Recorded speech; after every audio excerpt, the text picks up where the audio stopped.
ये 3-4 कानूनी बिंदु थे जिसको मैं समझाना चाहता हूं आपको। पहला, कि पहली बार ऐसा हुआ है, बड़ा विचित्र बात है और हमारे मानना है कि पूरी तरह से असंवैधानिक है। क्या है सही क्या गलत है वो उच्चतम न्यायालय निर्णित करेगा बाद में, अभी मामला लंबित है।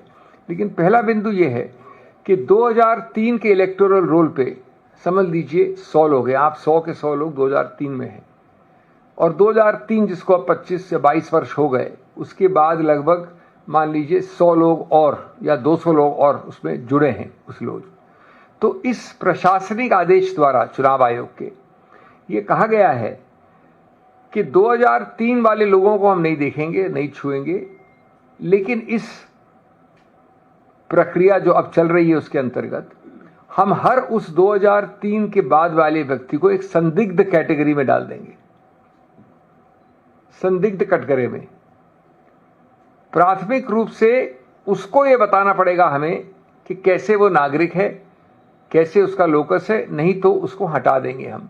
यद्यपि वो हमारे इलेक्टोरल रोल में पिछले 22 साल से है, पिछले 10 साल से, पिछले 15 साल से, पिछले 2 साल से है, 2003 के बाद।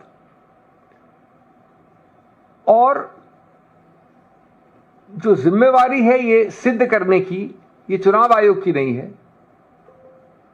कोई कंप्लेनेंट आप जैसा जाके बोले कि साहब ये आदमी नहीं है सिटीजन, उसकी नहीं है। उल्टा ये जो संदिग्ध कैटेगरी है 2003 के बाद वाले लोगों की, उनको अपने आप जिम्मेवारी, ओनस को उल्टा कर दिया है, बर्डन को उल्टा कर दिया है कि आपको सिद्ध करना पड़ेगा किस प्रकार से आपके पास इनमें से दस्तावेज हैं कि नहीं। ये प्रथम बिंदु है कि इस प्रकार से आप पुराने जो रजिस्टर्ड वोटर हैं, ये ध्यान रखना जरूरी, हम उनकी बात नहीं कर रहे हैं जो याचक हैं, अर्जी देते हैं नए वोटर बनने के लिए।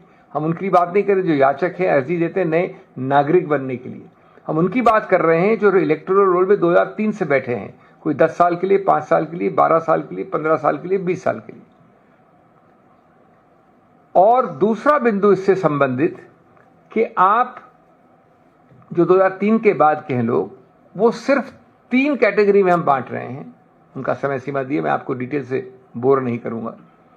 और 3 कैटेगरी में आपको ये दस्तावेज देने से ही सिर्फ आप अपने आप को ये टेस्ट को आप सफल हो सकते हैं। टेस्ट के अंदर क्या है वो 3 समय सीमा।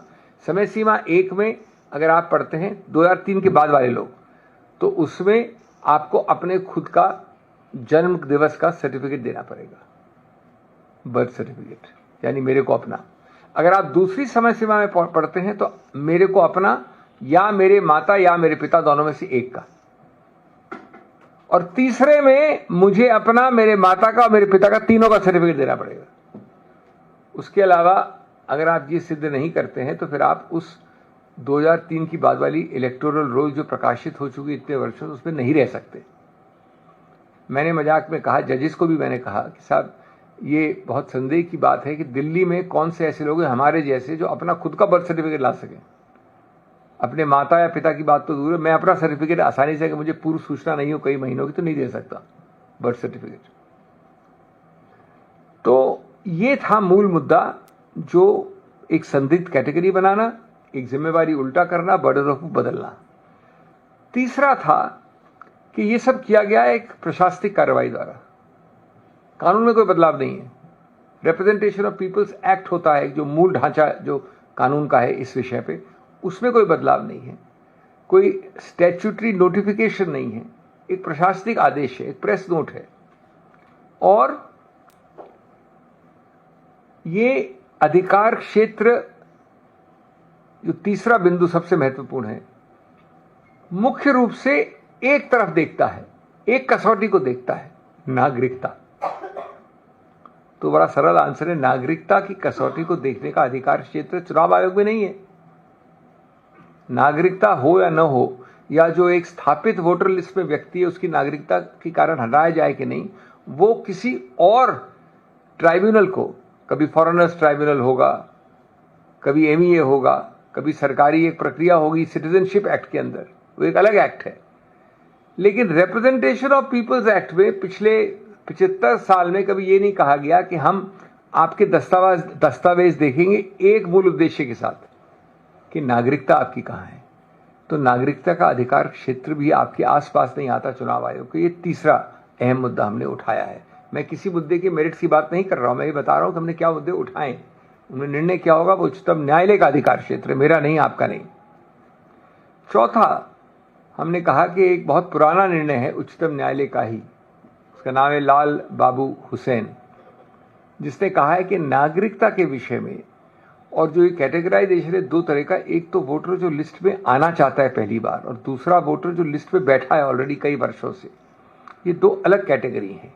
जहां तक दूसरे कैटेगरी, उच्चतम न्यायालय कह रहा है, मैं नहीं कह रहा हूं, जहां तक दूसरे कैटेगरी का सवाल है, आप उसको हटा नहीं सकते जब तक कि एक पूरी न्यायिक प्रक्रिया न हो। न्यायिक प्रक्रिया मतलब होता है कि ये महिला मेरे विरुद्ध एक ऑब्जेक्शन करेंगी, मैं उस ऑब्जेक्शन का जवाब दूंगा, एक निष्पक्ष तीसरा जज उसका निर्णय करेगा और उस निर्णय के बाद मैं हटूंगा।